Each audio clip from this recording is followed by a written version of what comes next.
profession o sa mga imuhang careers kinabuhi, doon yung mga higayon nga abinato wala na ikahumanan ang mga problema. Pero walay pagsulay nga mo bilin hangtod sa kahangturan.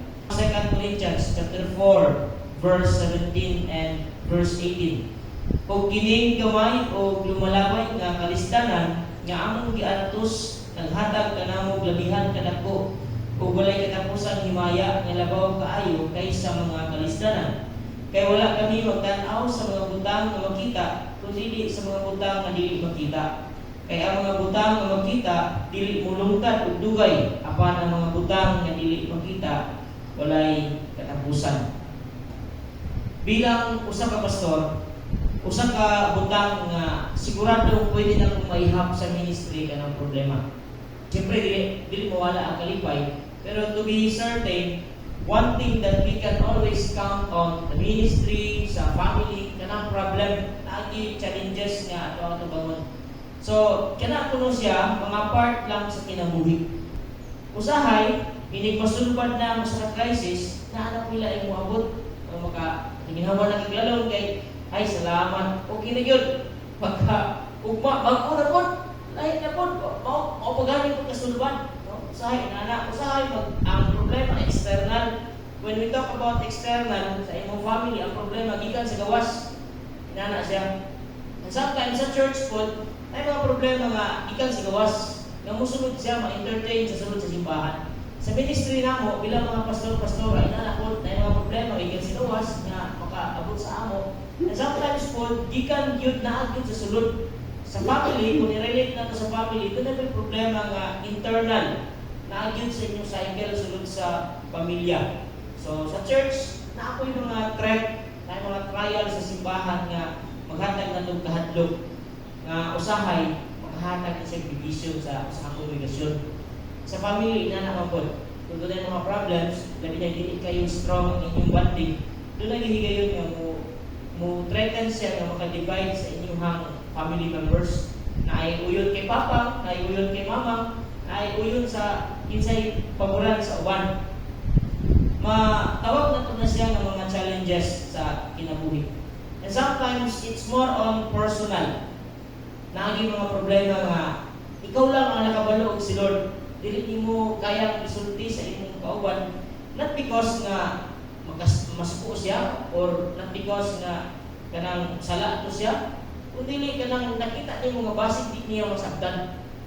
Di lang basig di lang gid sa ka-relate pa sa imuhang sa ato ang problema.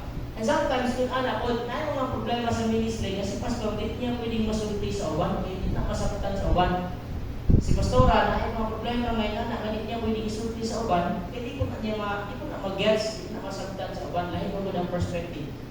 And even sulod sa family anak, na mga personal sa ato ang relationship. And sometimes, mga problemang lisod i-overcome. And even sa ato ang health. Minsan ba din niya, kasulod na problema sa ilang health. O, di ba? Naana, unya, magreklamo mo na ito, kaya mo, anong nagkahumanan na kung kaluya sa lawas, oy, muragdaan lang mo eh. So, when crisis hits, importante nga himuon na to ang smart things. Importante nga atong gamiton o himuon ang katang mga maalamod nga butang o mga mamaagi aron nga makasugakod ta.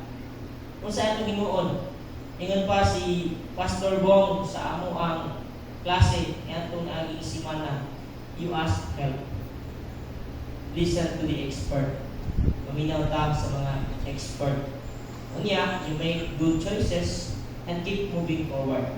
Pumuntahan mga yung tabang, pumuntahan ka sa mga taong mas taas ng experiences, kung niya, pupili na ka, manaman ka paabot sa imuhang ipangayo ang tabang. Anak kay wisdom, kunya, pupili na kang choices. And then part of making choices, you keep moving forward. You keep moving forward.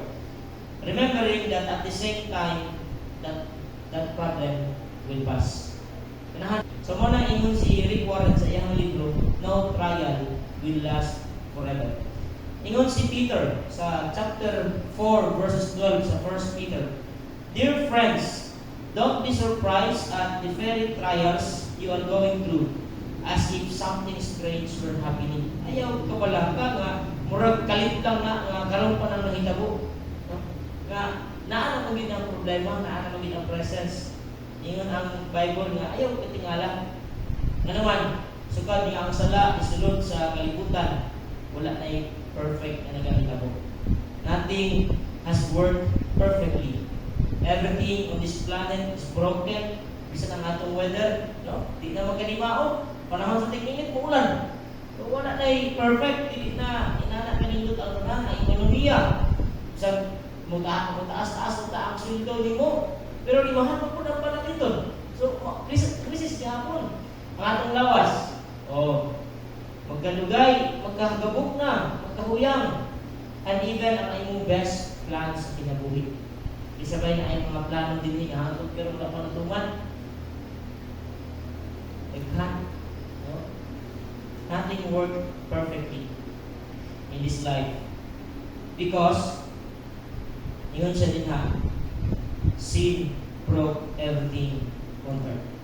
Ang kalibutan, it's full of loss, full of abandonment, and full of confusion. Kalibog, feel na ito usahay, biyaan ka. Usahay, marag pili, lumang ka perminting. Nangandoy ka perminting mga madaog sa mga decision making, pero marag kan si perminting. Nothing works perfectly. And even nature is broken. Igsoon, no matter what you're facing today, one day, that problem will be part of your history. Soon enough, makainom na lang ka, wow, grabe ka nindot ang himo ni Lord in the midst of my troubles. Samtang imong balik lang tawan, ang katong mga problema nga imong hangang sa dubangan. And sometimes, katong mga dagkong problema nga naa sa history, mo ito maghatag na itong courage nga mo face ta sa unahan. Nga ang the same Lord nga atong pauban kanihan ito. The same Lord nga atong pauban ang imo. Usahay lang, as human as we are, labi na kung dili inanak kalikul nga ito ang faith, nga ito ang prayer life, kainuntag, kurang magkainuntag, maluya na ta, madiscourage na ta. And sometimes, matintag lang give up.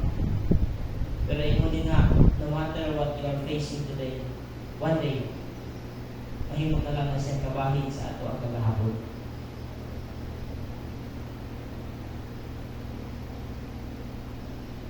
Pero atong hinumduman that there will be more challenges to face and adversity to endure. And this is part of reality sa atong kinabuhi dito sa kalibutan. Pero doon na tayo maglaom. Tungod kay ingon ang Bible, nagalaom kita o nagatuo kita kaya kining atong kalistanan dili kayang kamiyuan sa himaya nga atong malawat daw na. I do not know kung sa ang inyong mga sulirat. Hubot na hubot ko niya. Igsoon, let us fix our eyes not on what is seen, but on what is unseen. Since na ang makita, temporary lang man, pero ang hindi makita, makakita lang. Let's fix our eyes to Jesus. No trials will last forever.